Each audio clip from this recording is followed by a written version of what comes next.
Hello Captain, are you going to help me? I may need the table. Morning guys, how are you? Today is part 2 of making over my chair. I am going to sand it a bit, give it a bit of distress.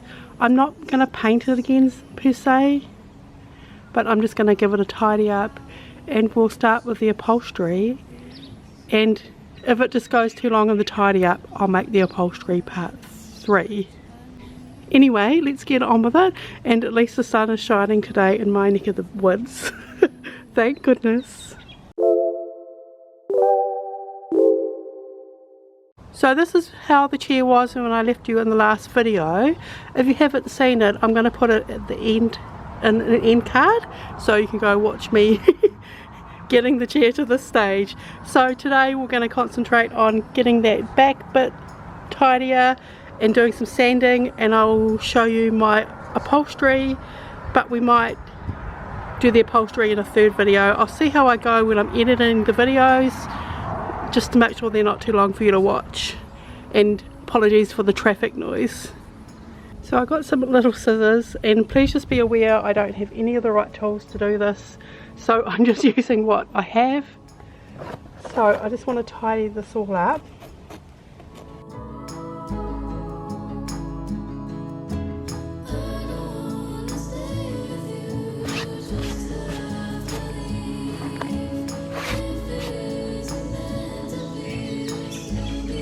Wait for the birds to stop chirping.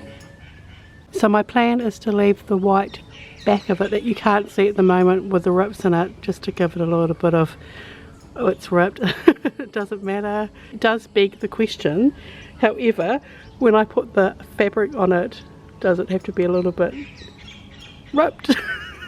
Anyway, we'll just see how it works out. I have been thinking about whether I should use the tacks that were already in there, but in all honesty, I'm going to leave them alone, especially in that back piece, because it's kind of holding on the back, if you get what I mean. And I'm going to use a staple gun, because it would take hours and hours and hours to get them out, even of the chair bit, and I don't want to be doing that for hours and hours and hours, to be honest. I've never done anything like this. I just wanted to make it a bit of a challenge. So because no one's going to actually sit in the chair, what fabric I'm going to use probably isn't the best choice if you were going to go and buy upholstery fabric, but I'm happy with my choice. It's not going to cost me any money. I'm totally using things I've already got, and that's why I love just thinking outside the square and thinking, oh wow, what can I use? How will that work? You could say that I need to go and buy more of that, but I'm not even too bothered.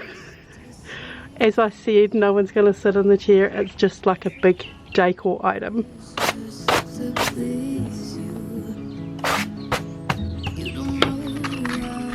Okay, I'm going to give it a quick sand just to get some of the paint off, because I like that shabby look.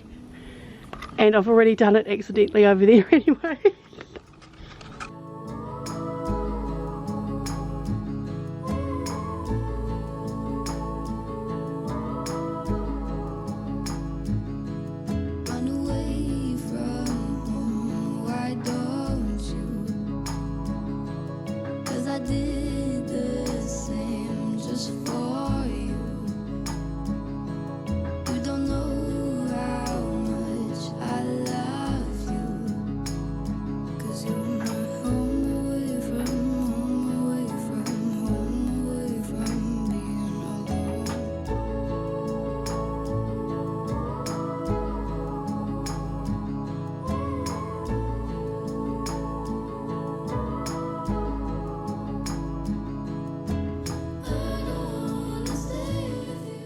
So I'm going to upholster the top first, this bit here. I can't believe I'm saying I'm going to upholster. I'm really nervous, but there's a first time for everything, and it's not going to be up to any professional standard. I just want you to know that, but I like to give stuff a go. That is the stuff that I took out yesterday, and I'll show you what's going to go there. I have this tea towel that I've had for literally 10 years, and it's never been a tea towel for use. I am one of those people, I have to admit. It's always been a display tea towel, but I often buy linen with the thought, well, one day it might actually be used for something else, and this is a classic example. This is just perfect for what I want. I'm really into neutrals and blue. So, my aim, oh my gosh, I'm laughing, is for that to go on there. I have ironed it. There's a few tiny marks, but they're so insignificant. And it is 10 years old. I think it's about 10 years old. Yeah, probably. So I'm just going to cut off the label, just because I don't want it being bulky. And I want the stripe to kind of be along the top, but what I want and what's going to happen are two different things. And possibly the other stripe will be along the bottom of the top of the seat, but if I was taking this to a professional upholsterer, that would happen, but just remember it may not happen. So please remember that no one is going to sit on this chair, so durability is not a thing. It's all about the aesthetic. Obviously I'm not going to have the world's best staple gun. I haven't got an upholstery staple gun lying around, but this video is kind of all about just using what you've got.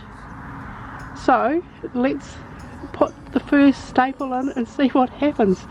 Oh my goodness. So you want to make sure the first staple is kind of like in the middle, and then I'm going to do the top, the bottom and the two sides, and then do the rest. All the tacks are still there from the original upholstery, so I'm just going to kind of go in between them.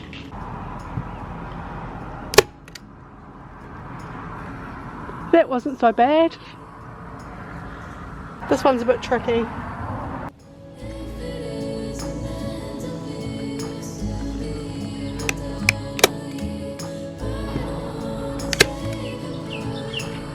Staples are looking a little bit crooked. I probably need a couple more. I just wanted to see how I was going. I go onto the seat now. So with the seat, I also had a look around my house to see what I had, and a few weeks ago I actually bought an apron from an opportunity shop, an op shop, a thrift shop. I haven't even taken the label off yet. It was $5. Now it is a nice apron for $5, but I think it's going to be perfect for the seat of this. So that gives you a rough idea what it might look like. If you're worried about the thickness of the fabric, it's actually quite thick and it's not going to be sat on anyway, but I think it looks quite nice with the neutral at the top. Get started on the apron. I do have to iron it, and there is a pocket on it. Like the pocket literally would be where the seat is. I did have a crazy idea of just leaving the pocket on, but I don't know. Okay, I just ironed it and I thought to myself, I am going to leave the pocket on because I just don't really want to take it off and muck up the fabric, because that's kind of like the centerpiece of the seat. But I'm going to turn it around so you just get, if you can see it, the stitching of the pocket. You probably can't see it. So another reason I wanted to use the apron was I thought I could make some sort of tie at the back, just to make it a little bit more French. Okay, let's work on the bottom. So I've lined it up pretty good. Just start stapling it here.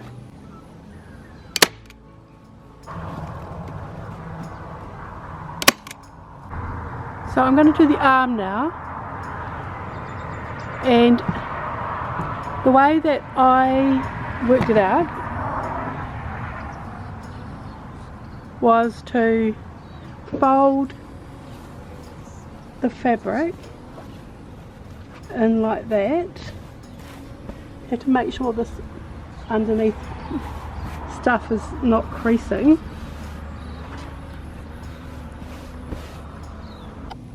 So to cut the arms, you fold the fabric from the arm on each side, and one side of mine does look thicker than the other, but that's just, I think, how the apron is on. I hope. So I'm going to cut a line from the middle of the arm, starting there, not quite all the way to the end.